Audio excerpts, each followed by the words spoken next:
farmacia hace muchos años. Tenía yo 19 años. Mi carrera soy contador. No me recibí, llegué hasta el cuarto año nada más. No me gustó la contabilidad en esa época. Y con las gentes que trabajaba yo, ellos vendían whisky. Sí. Entonces, ellos producían el whisky y yo lo vendía. Empecé vendiendo whisky. Los señores era el señor Kanner y el señor Eckstein, tenían desarrollos inmobiliarios. Me pasaron a manejar un desarrollo inmobiliario que se llamaba La Aurora, que está ahora en Ciudad de Nezahualcóyotl, que es el municipio yo creo que más grande de México, de la República Mexicana. Ahí vendíamos terrenos. Ellos tenían 150,000 lotes aproximadamente, y nosotros vendíamos tierra. No había hipotecas, los bancos no daban crédito para que la gente pudiera obtener una casa. Entonces vendíamos terrenitos y era muy simpático porque decíamos: compren La Aurora, donde nace un niño cada hora. Y fue el fraccionamiento realmente más poblado. Resultó que esa frase de broma fue una frase que fue muy realista. Premonitoria. Porque en realidad predominaron los niños y ahora ya todos son adultos. Y bueno, es una ciudad ya muy importante en este momento. De ahí empezó a haber créditos hipotecarios, empezó a nacer el crédito hipotecario, y entonces empecé a hacer unas casitas. Vendía yo casitas también para el grupo de los señores Kanner. Hicimos un fraccionamiento que se llamó Azteca, o se llama, que eran 35,000 casas, fueron 35, entre lotes y casas, la mayoría casas. Entonces yo era el comercializador del grupo y lo comercializaba. Entonces, ¿qué pasó? Empecé a hacer mis pininos y me dieron para hacer 100 casitas, compré 100 lotecitos, hice mis 100 primeras casas. Y gracias a Dios me fue bien y empecé poco a poco a buscar terrenos para empezar a hacer más casitas. Había créditos hipotecarios y mi especialidad era hacer casas de interés social, porque desde Ciudad de Nezahualcóyotl era un fraccionamiento muy popular. Bueno, entonces de ahí es mi origen, para empezar a hacer vivienda de interés social. Y hicimos aproximadamente en mi época, yo creo que fácil, hicimos unas 250,000, 300,000 operaciones entre terrenos y casas, manejamos Ciudad Azteca, manejamos Nezahualcóyotl, manejamos Ojo de Agua, en fin, ¿cuánto tiempo? San Agustín. Pues fueron muchos años de trabajar. De ahí, en la Feria del Hogar que hacíamos, el señor presidente Echeverría se acercó y me dijo: ¿qué está usted haciendo? Pues estamos vendiendo casas con créditos de FOBI. ¿Y cuántas casas está vendiendo? Pues, señor presidente, no estamos vendiendo ahora porque no nos han dado el crédito. ¿Cómo es posible? Al día siguiente me firmaron el crédito y hicimos otras 1,000 casas, no mías, eran del fraccionamiento, pero yo te decía, yo era el comercializador. Mi carrera era de comercializador de desarrollos inmobiliarios en aquella época. Luego surgieron las grandes empresas, entonces empecé a desarrollar yo mi propio negocio, porque ya no me contrataban para que yo comercializara. Entonces, como no me contrataban y tenía un grupo de vendedores, pues yo mismo empecé a hacer casas, empecé a hacer viviendas desde Ciudad Azteca. Y bueno, gracias a Dios me ha ido bien, hemos avanzado con mis hijos, se han creado varias empresas, creamos una institución, Gilcasa se llama, de autofinanciamiento inmobiliario, y ahorita ya acabamos de cerrar la cuenta, son más de 20,000 millones que hemos ejercido en vivienda en esa empresa, y tenemos vivas aproximadamente unas 15 o 18,000 clientes que nos están pagando actualmente su crédito. Tenemos una compañía de seguros que esa se fundó, nos los ofrecieron una empresa americana que estaba en México, que les había ido muy mal, y decidimos entrar con ellos y comprar la empresa. Compramos la empresa y bueno, ahí estamos peleando todavía. Todavía no ha sido una empresa muy exitosa, pero tampoco ha sido una mala empresa y está caminando. Luego tenemos el World Trade Center que compramos hace muchos años, hace 12 años, por una necesidad de vivienda. Quisimos comprar los terrenos que se encuentran atrás del World Trade Center. Y me llamó el secretario de Hacienda, en esa época Paco Gil, y me dijo: no te puedo vender el terreno de atrás, o compras todo o no te vendo. Le dije: oye Paco, pues yo no sé de vivienda, de centros de exposiciones, yo sé de vivienda. Me dijo: no, lo que vas a hacer es, haz un estudio, ve si te conviene, te vendo todo. Le dije: me das 4 meses, te doy 4 meses. Me dio 4 meses, hicimos los estudios y, como siempre decimos los mexicanos, no los americanos, hay que comprar en el mejor lugar. Y el World Trade Center es un espacio que tiene una ubicación de privilegio. Ubication.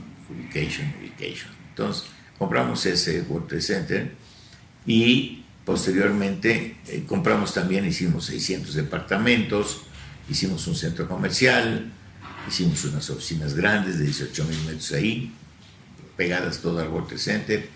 Y luego, lo último, hicimos el Pepsi Center, que es un centro de espectáculos que se convierte nuevamente en centro de exposiciones y se convierte para salas de congresos, o sea, es un multiusos. Ese proyecto se hizo en Barcelona.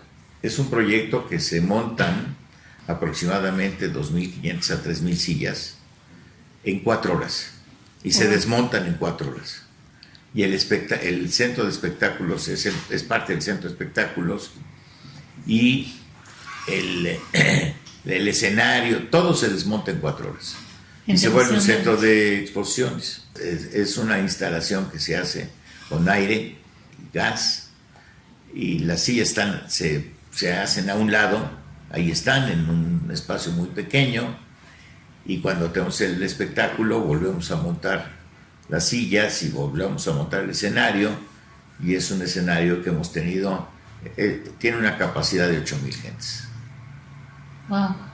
Para espectáculos, y tiene 5,000 metros para centros de exposiciones y congresos, que es la continuación que existe cuando la gente necesita más espacio. En las exposiciones del World Trade Center nos toman el Pepsi Center. Y lo que estamos haciendo actualmente en este momento estamos generando 1,200 viviendas en el sur de la ciudad. Estamos haciendo otras 870 en el centro de la ciudad, más en el sur. Aparte, en el sur estamos haciendo otras 360, y en Tijuana tenemos por hacer 800 viviendas. Nosotros antes estábamos en casi muchos estados de la República, actualmente ya no, nos dedicamos. Ahora, en vivienda de interés social, también le hemos dejado y nos hemos dedicado a vivienda media y residencial. A eso se dedica el grupo. Y de vivienda, pues, sí soy de los pioneros de interés social, porque no había créditos, y cuando nos dieron los créditos, pues, a hacer vivienda de interés social. Luego surgieron empresas muy grandes, o sea, mucho más grandes que nosotros, y eso ocasionó que la vivienda de interés social se disparara. Muchísima gente pudo adquirir vivienda porque se crearon institutos como el Infonavit, como el Fobiste, que tenían recursos también para apoyar a sus trabajadores. Entonces, la vivienda de interés social se desarrolló con mucho éxito. Había empresas muy grandes, y bueno, en interés social vino un problema con los créditos hipotecarios en una época, muchas empresas de Interocial también se cayeron. Ahorita están otra vez adelante. Y bueno, yo sí puedo decirte que cuando yo empecé, fui de los pioneros, no fui el único, pero fui de los pioneros de la vivienda Interocial en México. Conocí muy bien a muchos presidentes de México, porque hacía yo vivienda de Interocial, pues a muchos presidentes les interesaba saber de la vivienda Interocial. Era un programa político muy importante para la gente, para dar casas. Por eso se creó el Infonavit y el Foviste, y se crearon instituciones para apoyar ese tipo de vivienda. Tuve la suerte de conocer al presidente actual hace muchos años.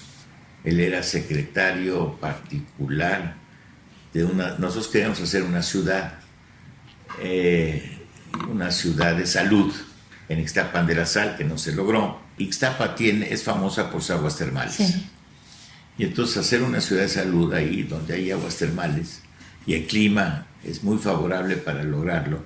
Entonces pensamos traer clínicas de varios países del mundo: Rumanía, Hungría, Estados Unidos, España, que tienen clínicas de ese tipo. Ajá. Y concentrarlas todas en Ixtapan de la Sal. Entonces habíamos platicado más o menos con 8 clínicas para traerlas a México, y ya se estaba planeando el aeropuerto que tiene hoy el Estado de México, Toluca.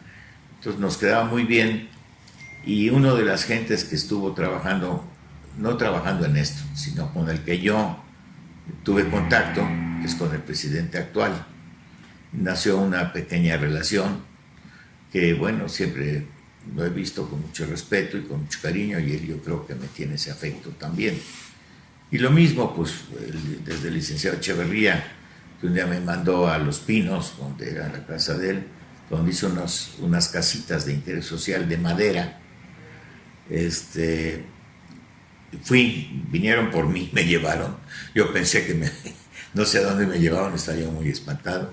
Me llevaron a Los Pinos, vi las casitas de madera en el jardín de la casa del presidente de Los Pinos. Ajá. Ahí construyó él, no me acuerdo, 3 o 4 casas, ya hace muchos años de esto. Y le dije al señor presidente que esas casas en México no iban a funcionar. Se medio molestó y me dijo: oiga, ¿por qué cree usted que no van a funcionar? Le digo: porque en México la gente que recibe este tipo de casas, primero, pues le tiene miedo a la madera, al incendio. No, me decía, son maderas tratadas, y él estaba tratando estas maderas, ahorita se me va el nombre, en un lugar en Guerrero, que inclusive volé a la fábrica, y estaban tratando estas maderas para hacer las viviendas de Interocial. Inclusive, no nada más hubo de Interocial, sino se hicieron unas viviendas al sur de la ciudad, por San Ángel. Se hicieron algunas viviendas no de Interocial, sino creo que fueron ya más grandes, para vivienda residencial media, y pues por supuesto no funcionaron. Y las de Interocial, pues la gente de escasos recursos le tiene miedo al incendio, le tiene miedo, y pues resultó que no funcionó. Entonces el presidente me dijo: tenía usted razón. Un día que me lo encontré exactamente entrando él al Infonavit, y me dice: tenía usted razón, pero las usamos para clínicas en lugares donde no se puede construir, clínicas para el Seguro Social. Yo, pues me da mucho gusto, señor presidente. Y luego así conocí al presidente Díaz Ordaz. Era muy serio,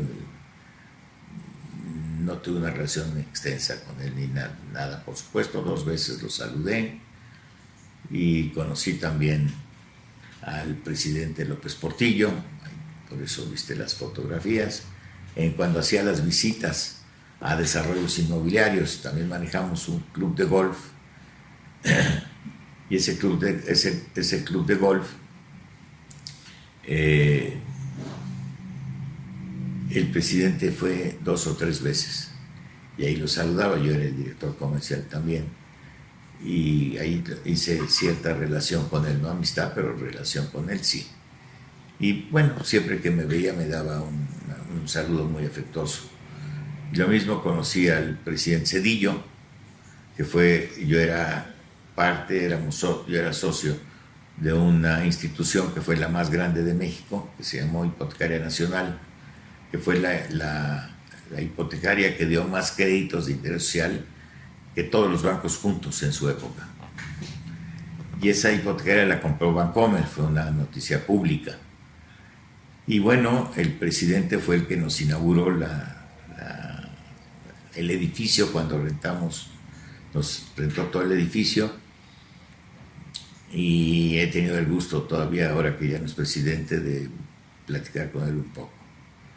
Con el señor presidente Fox, su esposa, la señora Marta, nos pidió si le podíamos apoyar con algunas viviendas para unas gentes de Guanajuato. Bueno, cuando la presidenta pide, pues la esposa del presidente, mejor dicho, pues nosotros cooperamos con ella con mucho gusto. Y entonces la saludamos, y el presidente Fox nos invitó 2 veces a cenar a su casa, a Los Pinos. Muy interesante, era una época muy interesante. Y así he venido pasando con los años que tengo de trabajar, pues me han tocado ese tipo de ocasiones de poder saludar a los presidentes, cosa que me da mucho gusto. Mira, mi papá fue un agente que vino de Alemania en el año del 39, exactamente en el último barco que salía de Holanda, porque ya no podían salir. Llegó a Nueva York, y de Nueva York lo mandaron inmediatamente a la Ciudad de México como consejero, porque ya no permitían entrar a la gente de religión judía. Habían cerrado las puertas, porque ya había mucha inmigración, y entonces él entró como técnico de la cervecería Moctezuma o Cuauhtémoc, no recuerdo, porque se le robaron todas sus cartas que tenía de ese tipo. ¿Las credenciales? Año. Sí. ¿Por qué? Porque su primo era el que le vendía la cerveza, la malta, a la cervecería, no sé, ya no recuerdo si es Cuauhtémoc o Moctezuma. Entonces le pidió que lo trajeran de técnico. Claro, nunca trabajó en la cervecería, llegó como todas las gentes y vendió telas. Y él llegó a finales de 39, en diciembre, y yo nací en mayo de 40. O sea, yo ya nací en México. Venía con mi mamá, estuvieron en Alemania, tuvieron problemas para salir, pero gracias a Dios pudieron salir. Y bueno, se acreditaron en México. Yo también soy mexicano, nací en México, soy de religión judía, pero mexicano. Entonces, es una realidad que aquí nací, aquí conocí, y aquí trabajo, y aquí me voy a morir. ¿Y cómo se conocieron tus papás? En Alemania, bueno, eran las relaciones. Tú sabes que había los casamenteros, eran sí. De pueblo a pueblo. Sí. Había un pueblo que se llama Milzin, y el otro pueblo, se me olvida siempre, el pueblo de mi mamá. Entonces, a través de un casamentero o casamentera, se conocieron, mandaron traer a mi papá al pueblo de mi mamá, y luego se casaron, como era la época, y ella vino a vivir al pueblo, a Milzin, con mi papá, donde su mamá tenía la tienda kosher del pueblo. Papá fue una gente muy religiosa. Entonces, muy religiosa. Muy religiosa. Es más, vivía a una casa del templo. Entonces, tuve la suerte de ir a Alemania y busqué dónde enterraron a mi abuela, en un pueblo, en Milzin. Encontré la tumba, afortunadamente, y me dio mucho gusto poder hacer un Kaddish.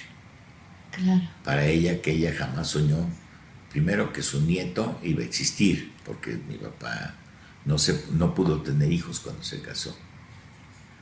Y luego, pues imagínate qué satisfacción para mí poder hacer un Kaddish de mi abuelita que no conocí. Claro, y parte de la familia...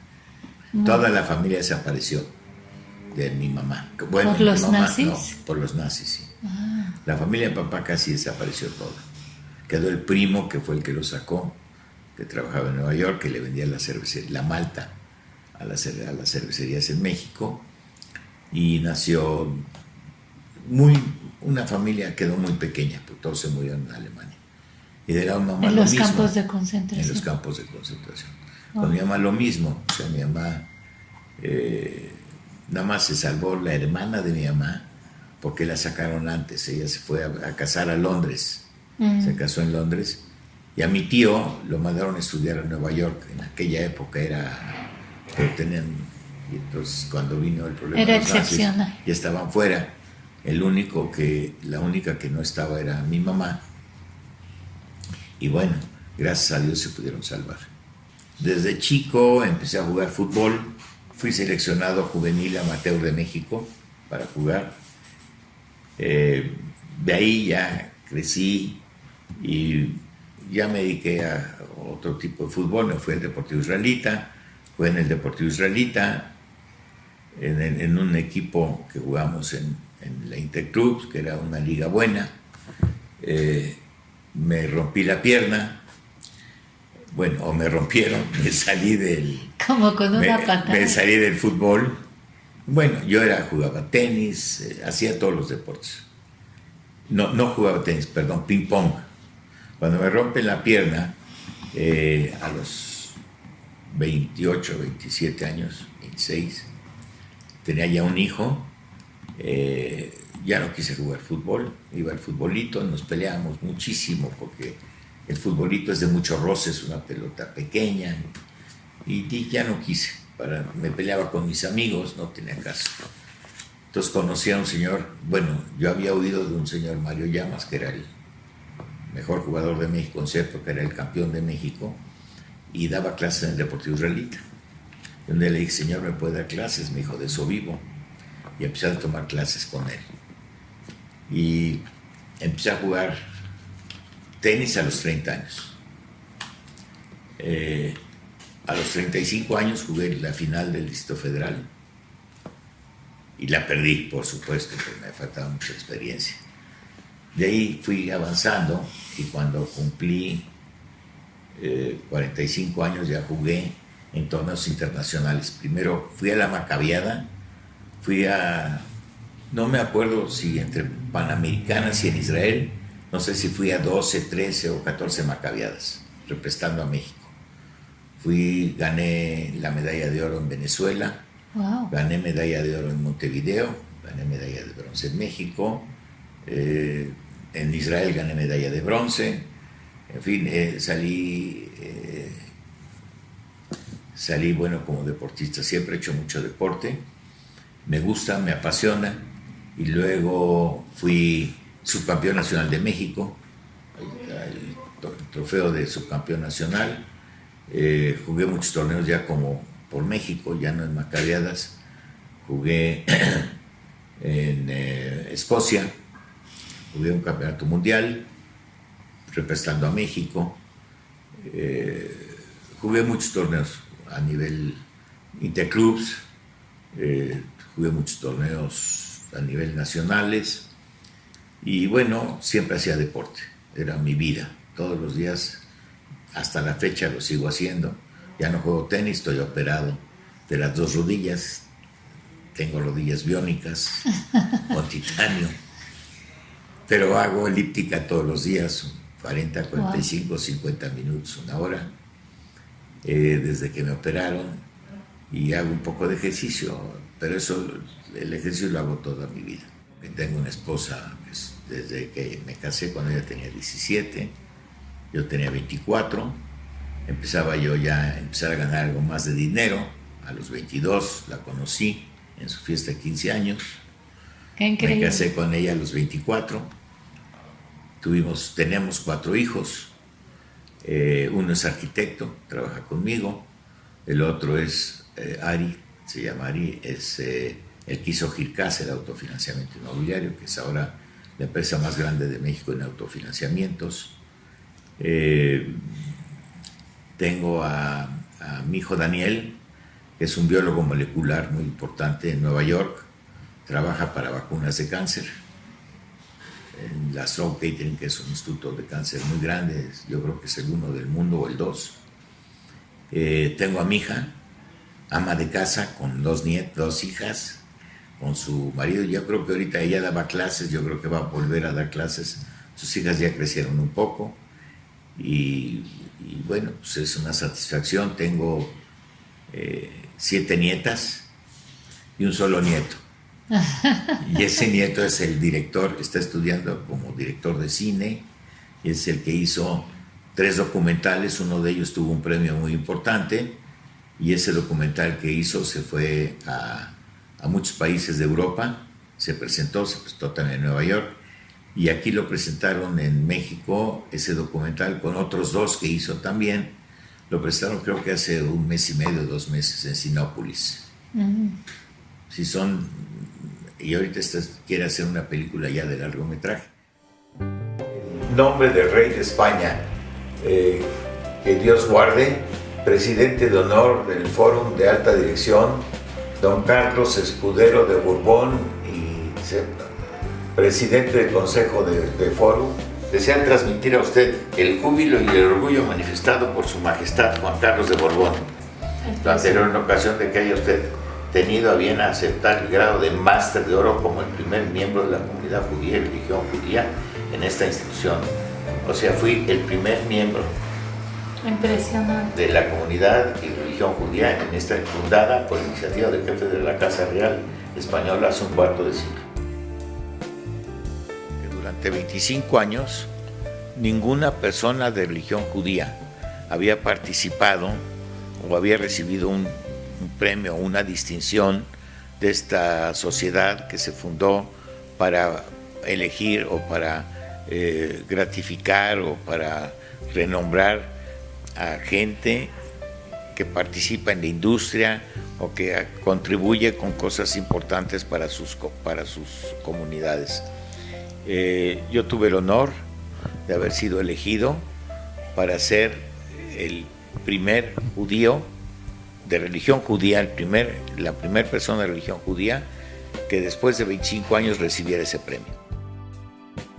¿Y cuál es tu perspectiva acerca del futuro, tanto de tu industria como del país? Bueno, mira, de mi industria, de la vivienda, pues hay un déficit muy importante de vivienda en la República Mexicana, nada más en México Distrito, en la República Mexicana hay un déficit muy, muy importante. Creo, si mal no me equivoco, que se requieren cada año, aquí en México, Distrito Federal, 600,000 viviendas nuevas. En toda la República yo creo que se requieren cada año entre 6 y 7 millones de viviendas. Son datos aproximados. Entonces, pues yo pienso que la vivienda no se va a estancar. Tiene que seguir adelante por la necesidad que tiene la gente de adquirir una casa. Hay una incógnita, yo espero que nos vaya bien. Sabemos que López Obrador es un presidente populista y nunca hemos tenido un presidente populista, pero sus inicios no han sido malos, ha dicho cosas que pueden apoyar al país y no sé qué va a pasar en el futuro, no tengo una bola de cristal. Pero bueno, nosotros somos mexicanos y tenemos que seguir trabajando, tenemos que seguir luchando, no tenemos, si nos vamos a otros países, pues aquí está mi negocio, aquí están mis amigos, aquí está mi familia. Yo a mi edad ya no me puedo ir a otro lado porque no conozco a nadie en otro lado. Mi país es y aquí es donde me voy a quedar. Entonces va a ser muy difícil que yo me vaya y como va a ser muy difícil que se vaya mucha gente. Y lo que tenemos que hacer es trabajar para que tengamos primero cubiertas nuestras necesidades y satisfacer a muchísima gente que necesita trabajo. Claro. Dar empleo es muy importante. Entonces, pase lo que pase, nosotros tenemos que seguir trabajando. No creo que venga un comunismo, no creo que venga un socialismo. México es demasiado grande, somos más de 120 millones de habitantes. Es muy difícil. Yo sé que todo puede pasar, pero yo creo que en México no va a pasar. Pienso, y ojalá no pase. Y ojalá el presidente tenga mucho éxito para que el país pueda seguir adelante. Muchas gracias.